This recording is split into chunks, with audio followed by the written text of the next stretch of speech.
Dr. J.C. Cooley. That's right.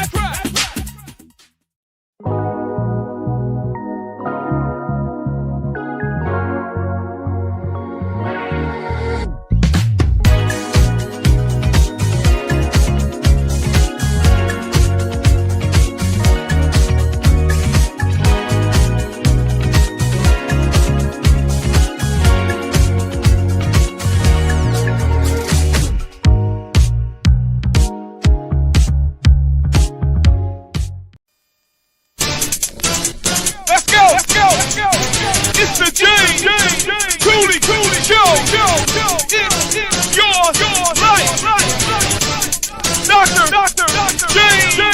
Dr. J.C. Cooley. All right.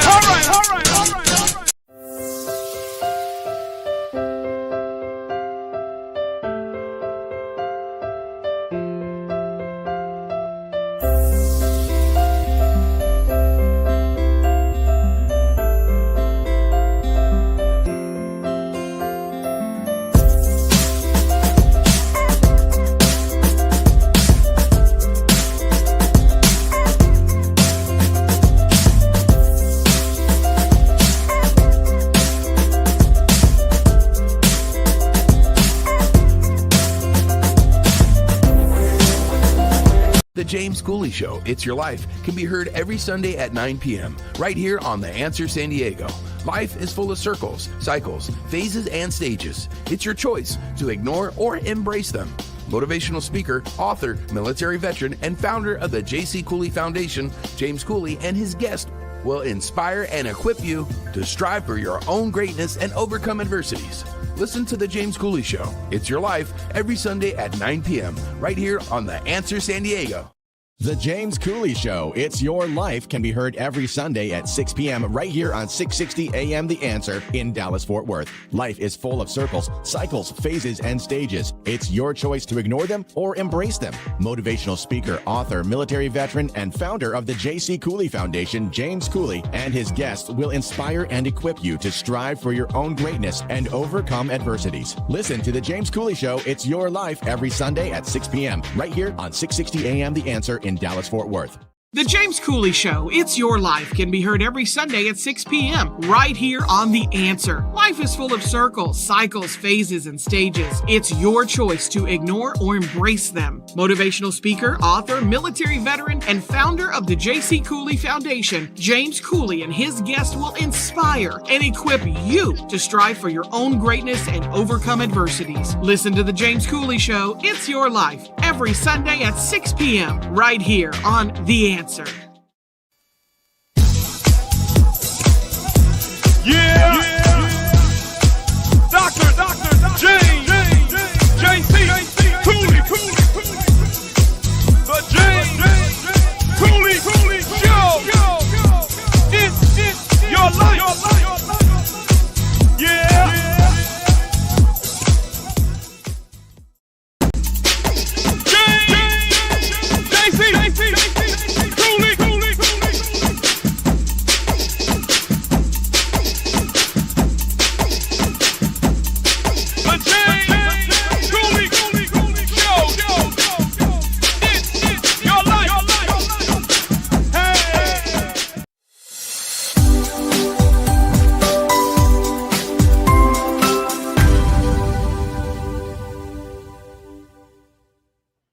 Hello, welcome to the James Cooley Show, It's Your Life. I'm your host, Dr. James J.C. Cooley, and wow, we got an absolutely sensational show coming your way today.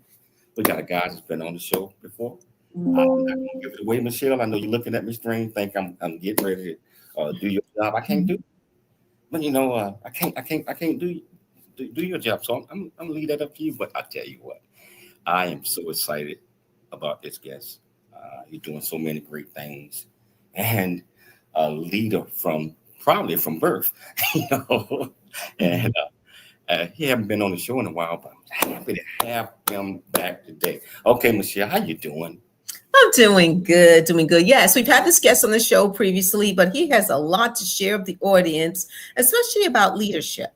And, you know, he is a military veteran who has served his country well, and he continues to do amazing things. He served his country at the highest level. Okay. I tell you what, Michelle, can you do the honors by introducing the title of the show, the purpose of the show, and introduce this absolutely great returning guest? Oh, most definitely. So the title of today's show is Lead from Your Heart, Not With Your Title. So we're having a conversation with retired Rear Admiral Mike Manazir. He's a military veteran and he's also an author. He's going to talk about practicing empathy, care, authenticity, vulnerability, and of course, passion, and ensuring everyone you work with feels valued and part of something bigger than themselves. He's going to talk about delegation and also eliminating uncertainty and how uncertainty causes fear. Retired Rear Admiral Mike Manazir is currently the Vice President, Federal Sales for Hadrian Automation. Hadrian, based in Torrance, California, builds highly automated factories. Mike is bringing Hadrian capability to the United States Department of Defense to build aerospace and defense park. He served in the United States Navy for 36 years, retiring in July 2017, and transitioned to the Boeing Company. He left Boeing for Hadrian in January of this year. In the United States Navy, he was trained as a naval aviator and ship captain, flying 3,750 hours in the F-14 Tomcat and the F-18 Super Hornet. Mike has 1,240 arrested landings on different aircraft carriers with 15 overseas deployments, and he's a graduate of Top Gun. In his spare time, he's the best-selling author of Learn How to Lead to Win, 33 powerful stories of leadership and learning. Mike's Maxim, a companion to the Lead to Win book, as well as 2 short ebooks about the faith and trust. All can be found in Amazon and other retail outlets. He also authors a weekly newsletter on discrete leadership topics. So please welcome back to the show, retired Rear Admiral Mike Manazir.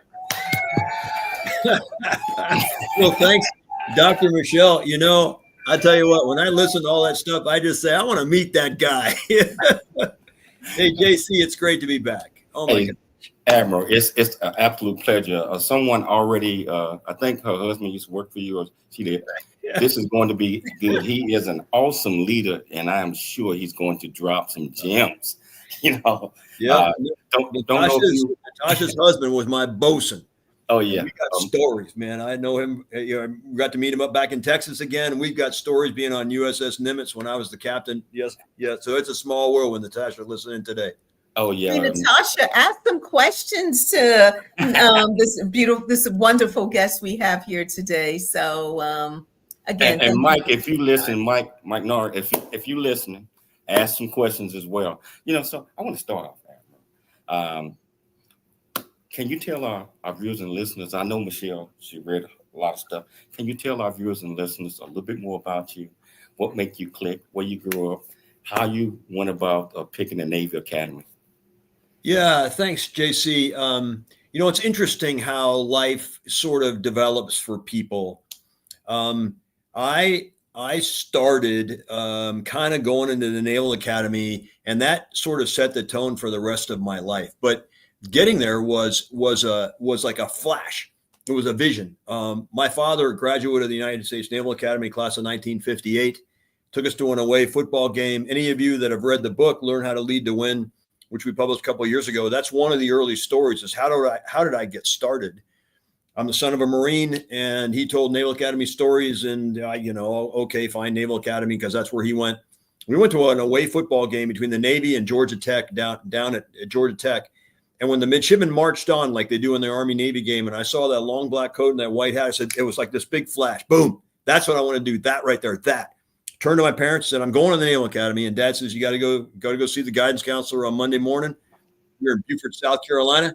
And I went to the guidance counselor Monday morning at Robert Smalls Junior High School and said, I'm going to the Naval Academy. What do I got to do? And she set me on the path that ultimately, I retired out of 36 years later, JC. And I wanted to go there so I could fly. And then I wanted to go fly fighters. And I just kept that North Star in my head the entire time. And that's what I want to go do. And I would risk anything to go after that North Star. And so there's 3 themes in my book. The first one is have a North Star. And so those 33 powerful stories tell how that kind of came about. They also describe how I learned how to lead, actual, my training, on the job training to lead. Second is failure, because you get up every morning risking everything to go after your North Star.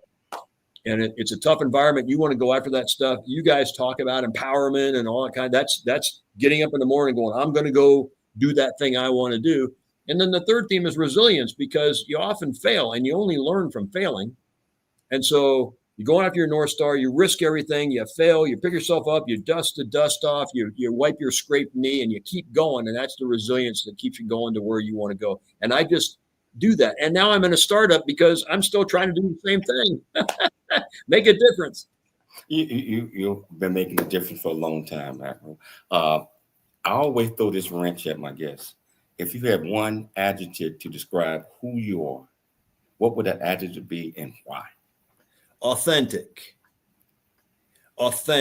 And because I have observed leaders at high positions gain respect and admiration by being approachable, vulnerable, put their pants on or skirt on the same as anybody else, and understand that they're the same human beings as everybody else. They just have a title. And so I always strive to be the most authentic person I can, sharing what I can. And that's where the clunky title of my book comes from. Learn how to lead. Like, okay, so here you are, Admiral, you're here, you're a captain. How did you get here? What did you do? And so I would train the up and coming commanders in my strike group and on my ship about how to get to where I was. So a lot of people don't share that kind of information. They think it's power or something like that. And so I think authenticity is the adjective that I would use, JC. I think that's a great adjective. Let's talk about the title of today's show. What personal experiences convince you that true leadership comes from the heart, not the title? It's been proven to me over and over and over. I got the best response from the people who I was in charge of. And I'm careful when I tell stories to say people you work with, not people that work for you. But we all know that there's a structure. But I got the best results in leading a high-performing team when it was very obvious that I was willing to come down to their level and either do the jobs that maybe I wasn't supposed to do, or be willing to do them, or be willing to listen. But understanding their plight, or walking a mile in their shoes with empathy, understanding the impact of the environment on everybody, and not just saying, hey, get over it, and go from there. But sitting in the same environment with them, kind of an equal level, and helping to lead. I always thought it was most powerful to be able to reach out to people and use that approachability, that authenticity, and that vulnerability to demonstrate to them that you're in it with them.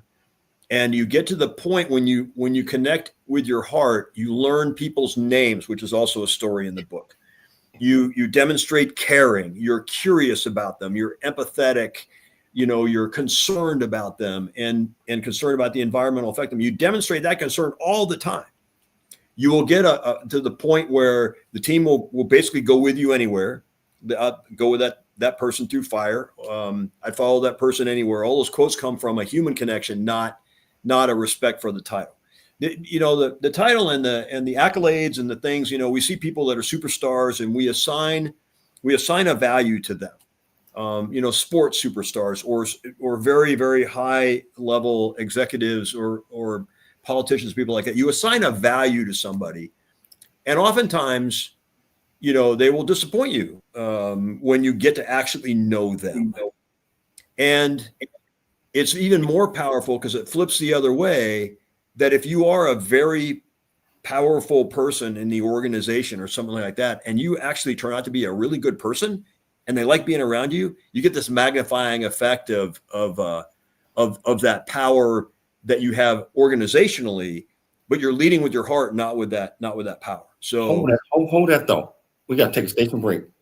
Whichever platform that you're watching this on, whether it's E36 television, Transfer TV, YouTube, LinkedIn, Twitter, Facebook, Rumble, and over 80 other platforms. Welcome to the show. If you want to be part of this great conversation that I'm having with Admiral Mike, all you have to do is just go to the comments, ask any question that you might have. I promise you we'll get you an answer. It's your life, and we'll see you shortly after the break. Dr. James J.C. Cooley. The James Cooley Show. It's your life.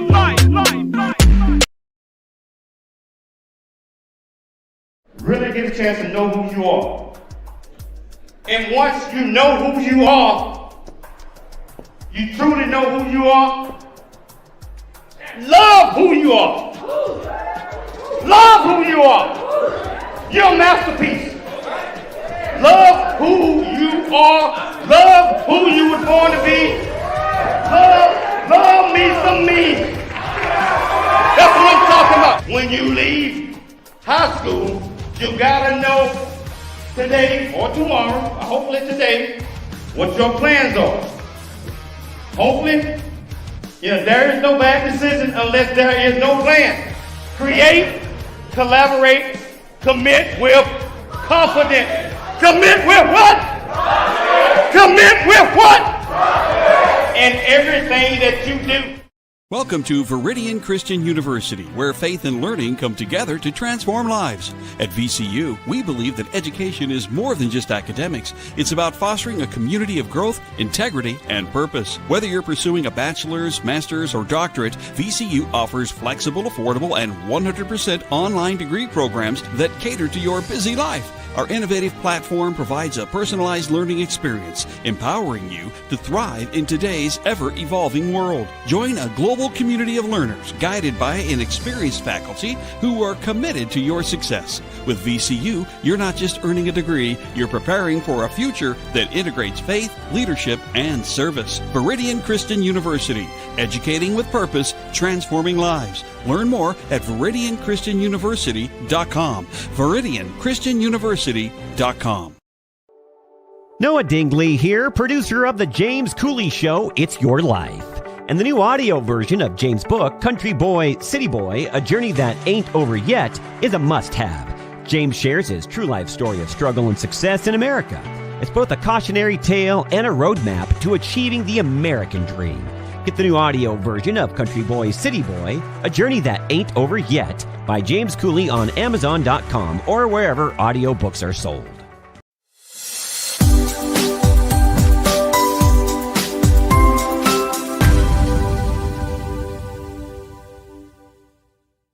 Hello, welcome back to the James Cooley Show.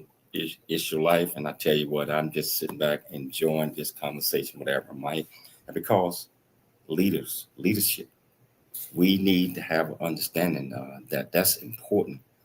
And just like the title of the show, lead from your heart, not from the title that you might wear. And just like Admiral Mike was just saying, when you lead from your heart and you get to know your people, you understand them, you sign a value to what they're doing because everybody is on the same team. And some people do things better than others, and we have to make sure that they're in the right positions and they understand what our objectives are, from a leadership perspective. So I want to pick it back up with that, Mike.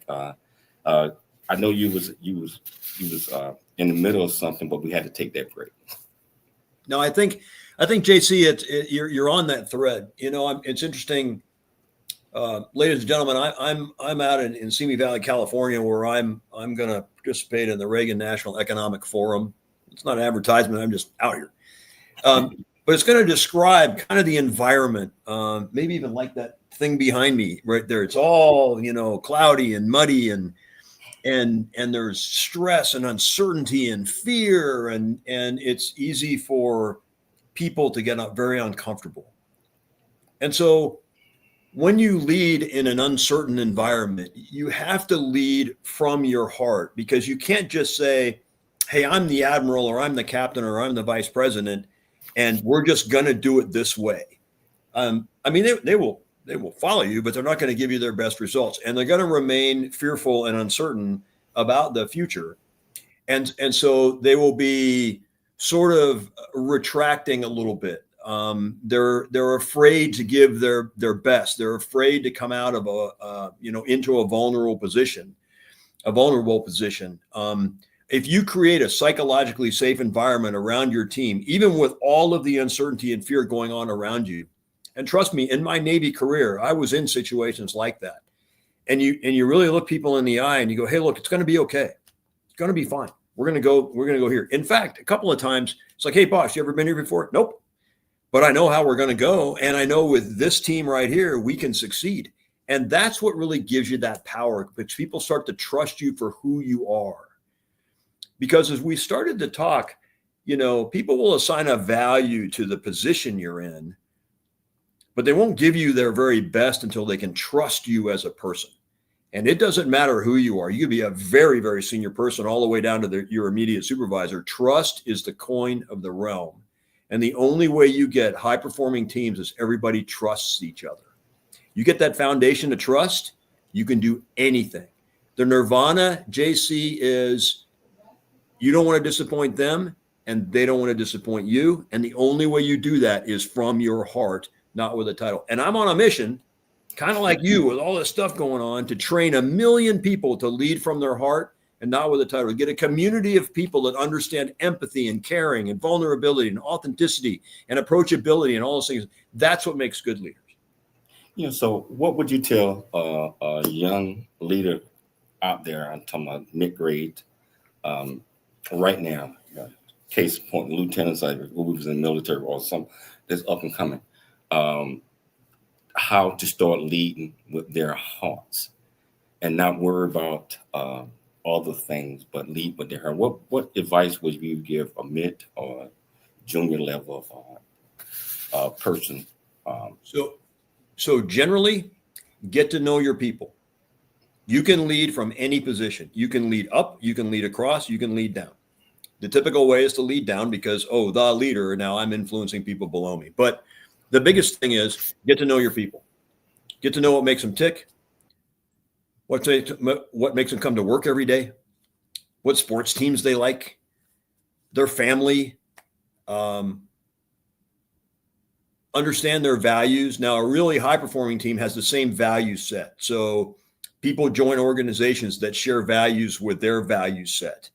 Organizations have a value set. And so as a young leader, get to know your people and tactically know everybody's name. As I alluded to, if you were with us before, there is a chapter in my book, Learn How to Lead to Win, that talks about learning everybody's names, because I figured out as a commanding officer of a squadron that if I didn't know somebody's name who worked for me, they might think I don't care about them.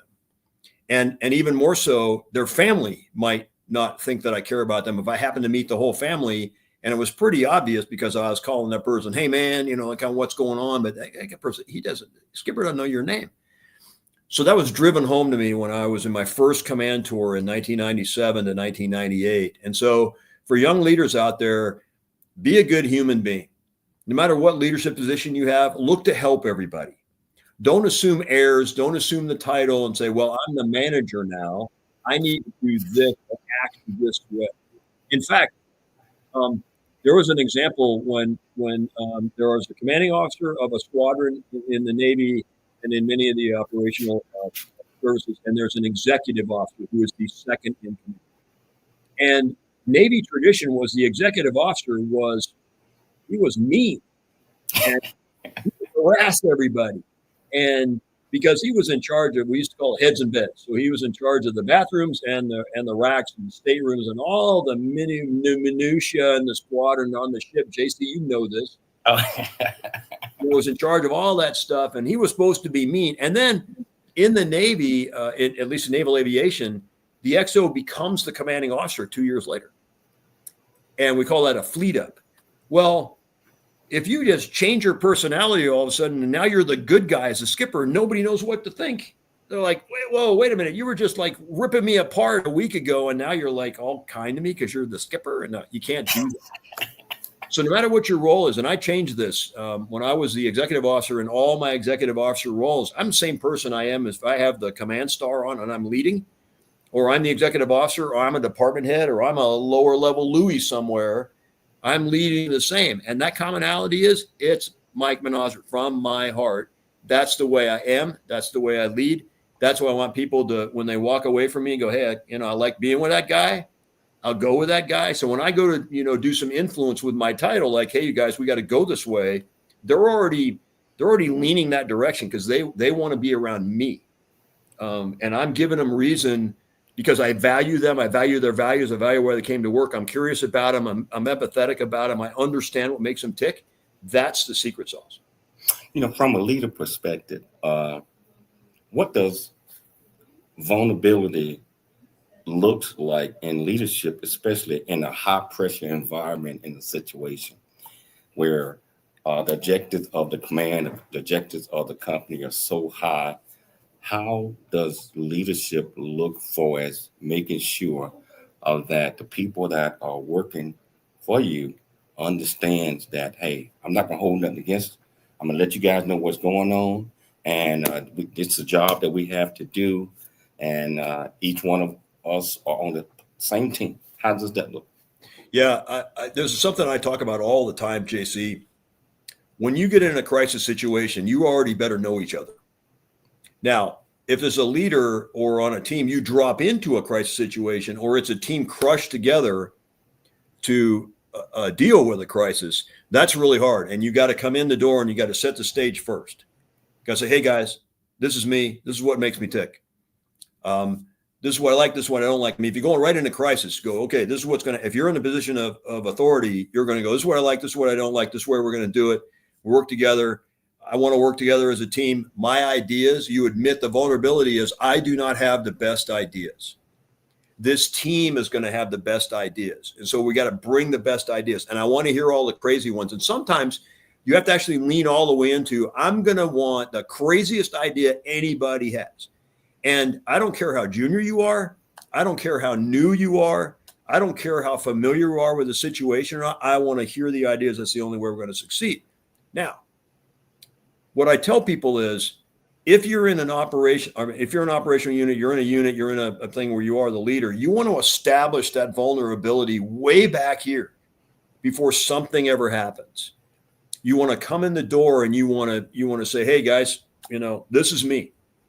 And then every opportunity to be transparent about what's going on, especially when you tell people, hey, I'm going to tell you what I know. I'm going to tell you what I don't know. I'm going to tell you what I think. I'm going to address any rumors that are out there. And I'm going to tell you whether those rumors are true or where they might come from. I'm not going to say, oh, that's stupid. It's just a rumor. I'm going to address the rumor because I want you to know what I know and what I don't know.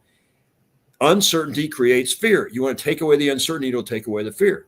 If people know you'll be straight with them, even if it's bad news, they'll go with you. And so the other vulnerability thing that I used to see worked really well is, we used to have these sessions in the ready room of a fighter squadron. If you screwed something up in the airplane, and trust me, as a senior officer, I screwed up a bunch of things in the airplane. And you don't go, well, I never did that. Of course, I'm too good and I'm too good a pilot. Never did it. No, you stand up in front of the ready room and go, hey guys, I want to tell you something I screwed up today. Could have resulted in the loss of the airplane.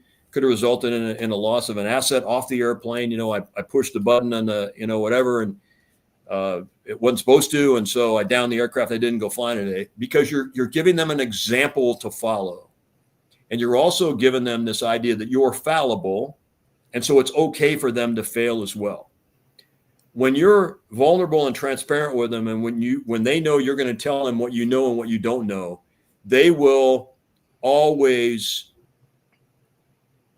trust you for what is going on at the time, even when you're not in the room. They know that when something's going on, you're going to come back in that room. You're going to tell them what's going on. Hey, wait for the skipper to get here. Wait for the boss to get here. Wait for the VP to get here. Wait for the manager to get here. And he or she will tell us what's going on, and we'll trust that. And they're also not afraid to share their own vulnerabilities, like fear. Like, hey, boss, I'm afraid, what if we lose our jobs on this? And then you just address that kind of stuff. What if is there could we get hurt? Could somebody get killed here? You have to be able to address those fears, and the way you do that is for them to be able to trust you because you're vulnerable and transparent from the start. Wow. And I had to put Natasha comments back up because she says it's going to be good. This is fantastic. Natasha, you already know that. I know you and Mike, the one is watching. I tell you what, we're going to take a station break. But if you want to be part of the conversation, whichever platform that you're watching us on, whether it's E360 television, for TV, YouTube, LinkedIn, Facebook, Twitter, Rumble, or whatever, just go to the platform that you watching us on, go to the comment, ask any questions that you might have.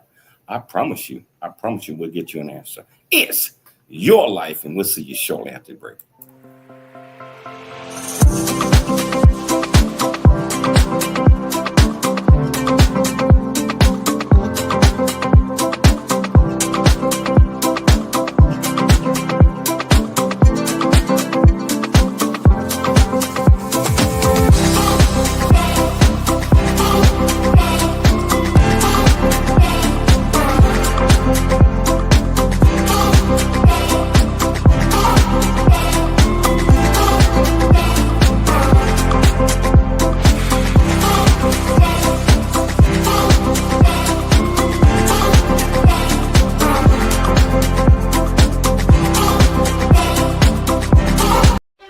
Dr. Michelle Cooley. I've heard so many powerful stories from women who survived heart disease because they took action in time. But I've also heard stories of women who weren't as lucky. The difference? Awareness, access to care, and early intervention. According to the American Heart Association, every 80 seconds, a woman in the United States dies from cardiovascular disease. That's more than one life lost every single minute. But did you know that 80% of heart disease cases are preventable? That's right, 80%.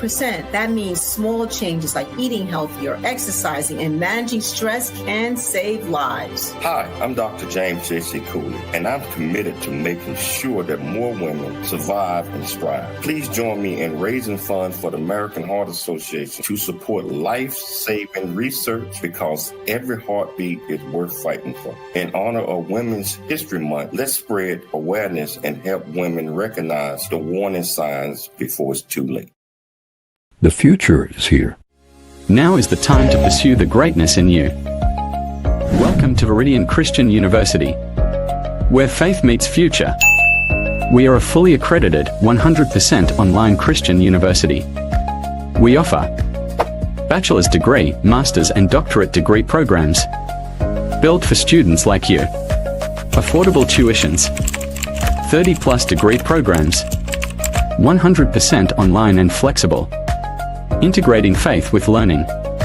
Study from anywhere at your pace. At VCU, we do not just prepare you for a degree. We prepare you for purpose. Discover who you are. Grow in faith. And build a future that impacts the world. Are you ready to start your journey today? Visit www.viridianchristianuniversity.com. Apply today and be among the global leaders.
Hello, welcome back to the James Cooley Show. It's your life, and I'm sitting here having this conversation with Admiral Mike. And, you know, I am learning so many things from him. And also, I tell you, you've got to get his book. You have to get his book.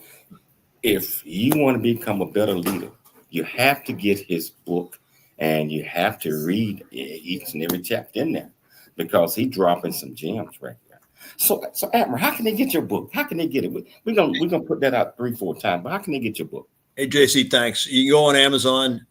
You can also go to www.mikemanazir.com and look at all the content. But Learn How to Lead to Win and the Manazir Maxims and a couple of short stories are all available on Amazon. And I like the books. They're great stories, and there are things that I learned from. So the Maxims and the Learn How to Lead to Win book, they start from when I entered the Naval Academy a little before, and they go all the way through my Navy career. But there's a story, there's a leadership lesson, and then we put resources, like if I'm talking about something that was in one of Maxwell's books, there'll be a reference to Maxwell's books under resources, or a Carnegie book, or a one of those things that that can be additive. So if people want to study more, and so you've got like my experience of what I learned in my life for leadership, and then the leadership lesson to say this is what I learned from it, and then there's resources down here that kind of support that. So it's pretty good. Yeah, I like it.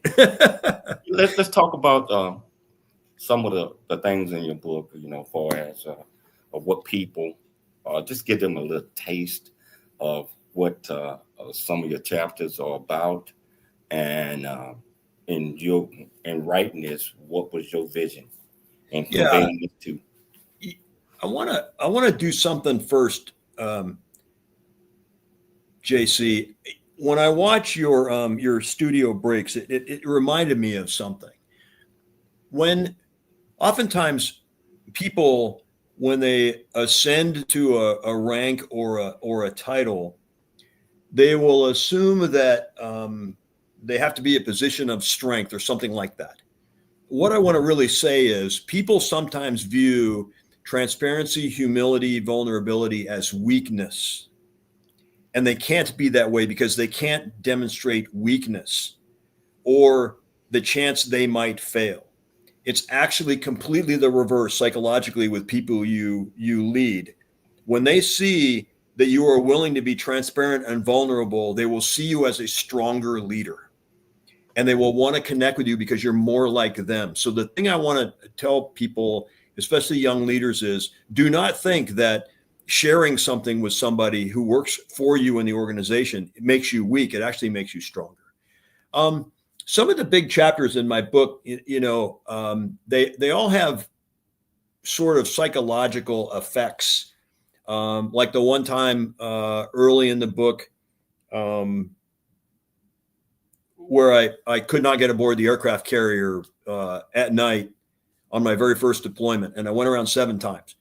It's called The Night in the Barrel. And not kind of this fear. It wasn't fear like terror or fear because I was still flying the airplane. It's like, I can't get aboard. And so, that experience taught me about resilience and getting through something tactical where overcoming, kind of overcoming fear, where something that I was trained to do wasn't working out right. Second one, of course, I jumped out of an F-14 in August of 1987. And it was addressing the fear of pulling the ejection handle and what was going to happen. And I very matter-of-factly thought, this is where I die. And then every iteration on the way down, and it has some humorous parts of the story. It's like, this is where I die. And I didn't, of course. And then the second theme in that chapter was also about integrity, because the way the airplane, what happened to the airplane and why we ejected out of it. And I'll let people get the book and read it. There were factors that caused it to go out of control, and the engines had quit and they'd all stalled and going out, but I didn't help the situation. And so there was a pilot error thing. And I told the board exactly what I did in the airplane. And one of the members of the board, because they could not recover the airplane, because it's in thousands and thousands of feet of water, they actually took me aside. He was a very good friend of mine, senior to me. And he said, hey, you could have told us anything. You could have told us that the spoiler stuck up and you couldn't get it under control again because the guy in the back seat wasn't looking outside. I said, I can't do that. I told you what, because then you would tell everybody else that there was a spoiler stuck up, and the whole community looked for stuck spoilers. And so it says that's not the truth. So integrity was the biggest piece of it. And then the last one I'll tell you is I had a guy stand up for me. His name was Captain Ron Slatteper. He was my air wing commander. And he had my back. And I took a four plane of F-14s right by a ship doing a gunfire exercise. And it's a great story because we were having a good time. We were prepping to go to Top Gun, Dr. Michelle, and that was the 4 planes that were 8 people going to go to Top Gun. And so we were practicing out in the Philippines, and we went over a ship, and they were doing a gunfire exercise, and they reported to the entire Navy that we had flown through their gunfire exercise. And so the Air Wing commander, you know, he got me before I went on Liberty, and he said, this was Zap, and he said, hey, did you have a good time? I said, yeah. He said, did you know the gunfire exercise? And I stood up straighter and more at attention. I thought my Liberty was canceled. I said, no, sir. And he said, did you hear any announcements? No, sir. Did you have guards selected? Yes, sir, we did. Did you hear anything? No, sir. And he went over and he basically ripped that captain apart and said, you don't tell on my aviators, you know, without talking to me first. And I trained them to do exactly what they did. And so they did exactly what I told them to do. And so he had my back, even though that, you know, it could be argued that I kind of screwed up. So that kind of support from your bosses and people who you work with and you work for has been demonstrated throughout my career. I wrote that book because somebody catalyzed in my head, you should write those stories down. And I went, I can't. I don't have enough time. He said, I'll help you. Narrate into a microphone. It builds a transcript. Boom. There you go. Now you just write the transcript. And there it is. Wow. So you have a lot of stories to share with the audience, and also that's in your book. So you've had a distinguished, long career. How do you sustain your passion and purpose during your long career, even when you're faced with challenging times? Michelle, I'm always like this. I don't know. When I showed up on aircraft carrier, I was the executive officer of USS Carl Vinson. Mm-hmm. And I was racing around leading 3,000 people. I didn't know how to do it for the first 3 weeks. And then I figured out that if I led just like I had in my F-14 squadron, and I delegated to the 18 department heads who actually knew what they were doing, that's where I learned delegation. You talked about it in the intro. Mm-hmm. That's where I learned delegation in my head. I got 18 people to lead. And that's a 2-year tour. And people would say, oh, he's going to burn out. And I never did. You know what I tell people, Michelle, there's 2 ways you can wake up in the morning, up or down. Pick Mm-hmm. one. You may as well wake up. In fact, I heard something funny. It said, if you wake up on the wrong side of the bed, go to sleep and wake up on the right side of the bed. Because leaders need to lead people from a position of joy and purpose. And I get energy. I'm probably an extrovert because I get energy from people. Mm-hmm. And it's not that I'm always, you know, kind of like, but I have energy, and I get energy from purpose. Mm-hmm. You know, I transitioned from Boeing because I thought I could do something different with this startup, reindustrializing America, which is what we're trying to do with Hadrian. And it's because I personally need a purpose. I need something to pull on, to push on, to lean on, you know, to do that kind of stuff, to make a difference. My writings and my leadership stuff, my newsletters, all that activity that Dr. JC talked about, that's all to make an impact on other people. I think I'm just wired that way. I get your newsletters. Oh, thank you. I do. But okay. Your question though, and I won't drone on here, but okay, Mike, but you're like that. And you know, I'm not like that. People have to understand it's a marathon. It's a series of marathons. You need to get respite. You need some way to recover yourself and then dive back in, especially as a leader. You got to be able to figure out a way to, you know, get your energy back and then dive back into the fight when you're leading people, because they need you. And so whatever if it's exercise or meditation or, you know, some trick that you have that you can put your energy reserves back up again and dive in. The other thing you can do too is you can tell your team, hey guys, I'm like toast. There's a story in the book about tone where I told somebody on the Nimitz that I was just tired because after 3 days of being up, and that story's in there. And so people hear you, but you need to be able to figure out a way to keep yourself at that energy level. Hold that thought. We got to take a station break. This is so wonderful. And Admiral Mike, I'm just going to tell you right now, you are invited back on the show anytime you want to. This is incredible. And people need to understand. I mean, especially up and coming leaders, I call them future leaders of tomorrow. If they start doing some of the things that you're telling them now in their leadership styles, they will grow up and they will have the trust of their people. So I'll tell you what, We're going to take a station break. But we're going to come back and talk to Admiral Mike a lot more. So if you want to be part of this conversation, all you have to do is just go to the comments on the platforms you're watching us on. Ask any questions that you might have. I promise you we'll get you an answer. It's your life, and we'll see you shortly after the break.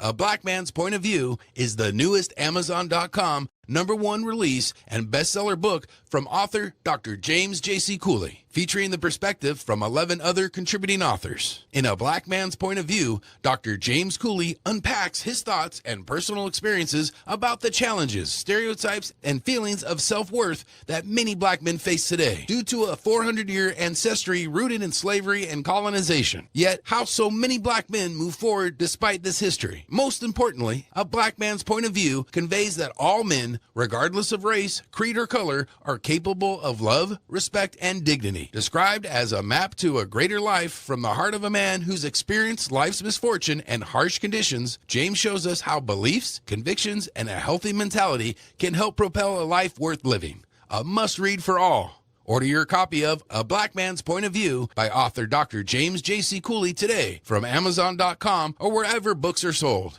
At Viridian Christian University, we believe education is more than just a degree. It's a pathway to a purpose-driven life. Whether you're advancing your career, pursuing a passion, or building a new future, VCU's 100% online programs give you the flexibility to learn on your terms, anywhere, anytime. With expert faculty, personalized mentorship, and a faith-centered approach, you'll gain the skills, knowledge, and leadership you need to make a lasting impact. VCU offers bachelor's, master's, and doctorate degrees, each designed to empower you for success in today's fast-changing world. Join a global community of believers, learners, and leaders. Ready to start your journey? Viridian Christian University, transforming lives, empowering futures. Visit us at ViridianChristianUniversity.com. That's ViridianChristianUniversity.com. The James Cooley Show. It's your life. That's right. Hello, welcome back to the James Cooley Show. It's your life, and I tell you, I'm just in awe having this discussion because leadership. I went to school, learned through the Navy from E1 all the way up to 04. From a leadership perspective, has some great leaders, has some ungreat leaders, if I can put it like that. And Admiral Mike he's telling you how it is. I mean, this is how it's done. You got to understand your people. You have to make sure that they understand that they are part of whatever, from a leadership perspective, the vision. But before we get back into that, I have to talk about this absolutely fantastic university called Viridian Christian University. Yeah, I'm the chancellor. Yeah. But that's not why I'm talking to you about that. I'm talking to you about the programs that we offer. We offer over 30 degree programs, bachelor's, master's, doctorates, and we also, if people are doing well and beyond, we offer honorary doctorate degrees. Actually, Michelle and Viridian Christian University just honored the Queen Nana of Ghana and the Imperial Crown Prince of Ghana as well. And but I tell you, it's accredited, and the way that you get the information, once you just look it up, ViridianChristianUniversity.org, ViridianChristianUniversity.org. Come and join this winning team. So I want to get back to you, Admiral Mike. Wow, you just dropping so many gems out here, and I know that it's so important. What advice would you give to struggling leaders right now that don't know that they're struggling, but they don't have the trust of their people. Now, the people gonna do what they have to do, but if they're struggling, what advice would you give them? Yeah, you just got to be yourself. My book, my journey, as a leader, you're going to get feedback about how well the team is doing. You'll get objective results. You'll get subjective results. It'll feel good, or it's going to feel bad. You'll feel like something is clicking, or you'll feel like it's not clicking for some reason. And so the first point I want to make, JC, is those stories in that book, and then the maxims, the 10 things in the maxims that we take from the back of the Learn How to Lead to Win book and build chapter for each one. They worked for me. And, Michelle was very kind. She talked about my career, graduate of Naval Academy, a successful F-14 and F-18 career. I'm a ship captain. I went to Top Gun. That's competitive. I got selected. You got all these things stacked up. But I did them all leading the way that I learned how to lead as a human from my heart, just the type of person that I am. And so that was my journey. And so when I say to people, like, here, read my book, it's about leadership, it worked for me. And, there are testaments. I get lots of good feedback. Natasha Norris, her husband, was my bosun on Nimitz. It was very kind to say, hey, he's a great leader. It's not that. It's being able to connect with people as a human, and they want to go with you, because leadership is about influence. They want to go with you on the road. And so these things work for me. So to answer the question, if things aren't working out, first, look inward. Mm-hmm. Okay, what are you doing as a leader? What could you possibly be doing? 360-degree profile things, where you take a little survey. Briggs Myers is one of them. There's a bunch of them out there. The PACE color palette about what kind of person you are. Be open to feedback about what you're doing. And don't say, no, I'm just, I'm like that. What I really don't like is leaders get good feedback about what they're like, and they go, well, I'm just like that. You got to get used to it. Mm-hmm. You have to make sure that you're willing to change. If the team is telling you, look, you don't ever listen enough. I'm working on listening all the time. I'm still working on listening. There's a particular frequency my wife Kelly talks about that I can't particularly hear, but anyway, yeah, I'm working. But everybody's like, it's very clear to me I didn't listen, and I'll fill a vacuum really fast because I'm a Type A fighter pilot, and if somebody asks a question and nobody answers for a few seconds, I'm going to answer. And so I work on listening. And so somebody is going to tell you, here's your good points, and here's the things that you should improve on, and you should seek that feedback. And even especially if you feel like things aren't clicking, go to somebody you trust on the team and go sit down with them, because they're going to go, hey, boss, how you doing? And you sit down and go, hey, what am I doing wrong here?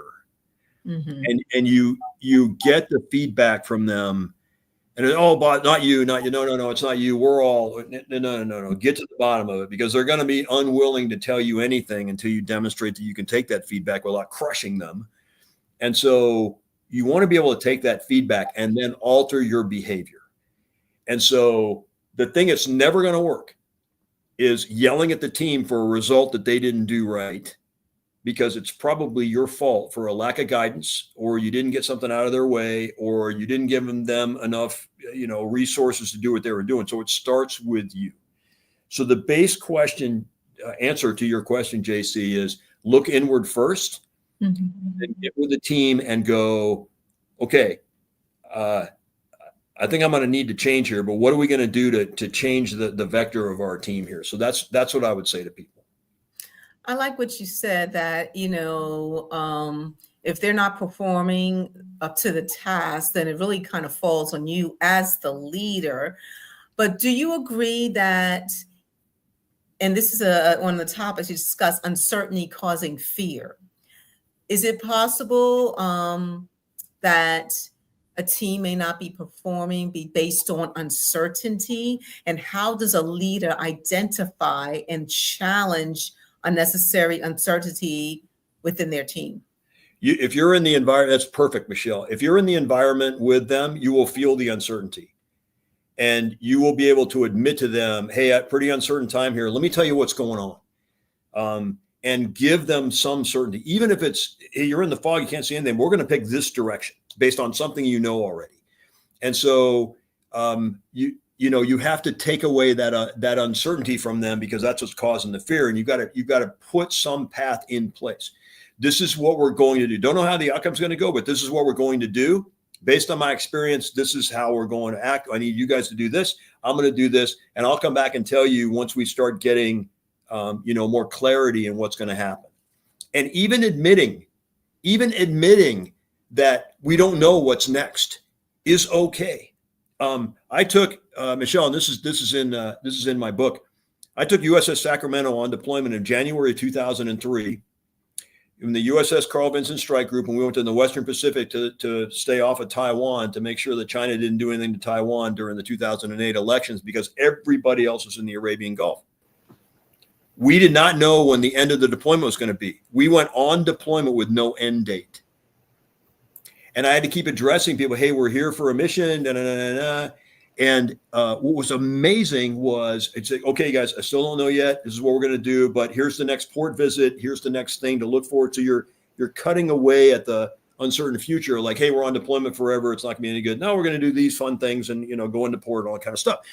In May of that year, I got notified we were going to go home in November. And so that was going to be a 10-month deployment. And the crew cheered, because they now knew when we were going to go home. That was the certainty part. Now, what's really cool is in September, I got a message that we were in port in Guam. I got a message on the board that says, go home now. It was September. So it was early, and everybody's like, now, woohoo. So even if the news is bad or relatively bad, if you tell them something to look at, that will take away the uncertainty, which takes away the fear. And so you want to be able to lead. And in order to do that, again, you're down and in with the team. You're sensitive to their uncertainty. You know it because you're there with them. Mm-hmm. And so you make things certain as a leader, and you control as much as you can down and in with the team, even in an uncertain environment. You establish as much certainty as you can. In the United States and the world right now, there's so much uncertainty. And so what companies and teams can do is establish at least their little bit of certainty going, we're going to go this direction. And based on what we know as a team, we know that's going to insulate us from, some of these big storms that are coming, whether it's an economic storm or a political storm or some other kind of thing. This is going to insulate us going along. Well, hey, boss, what if this happens? Well, if that happens, we're going to do this. Wow, but I'm going to ensure that we avoid that. That's how you do that. So we're down to the last minute of the show. Admiral Mike, I'm telling you, if your schedule permits, I would love to have you back, because you are a great, great interviewer. Oh, yeah. And we would love to have you back. Now, I got to thank Dr. Michelle Cooley for putting together another absolutely fantastic show. I got to thank our viewers and our listeners for tuning in to the James Cooley Show. It's your life, Monday through Friday at 2 p.m. Pacific Standard Time, 4 p.m. Central, 5 p.m. Eastern. Always, always, always dream big, think big, and be big at everything you do. We'll be back tomorrow, same time, same place. It's your life, and we'll see you then.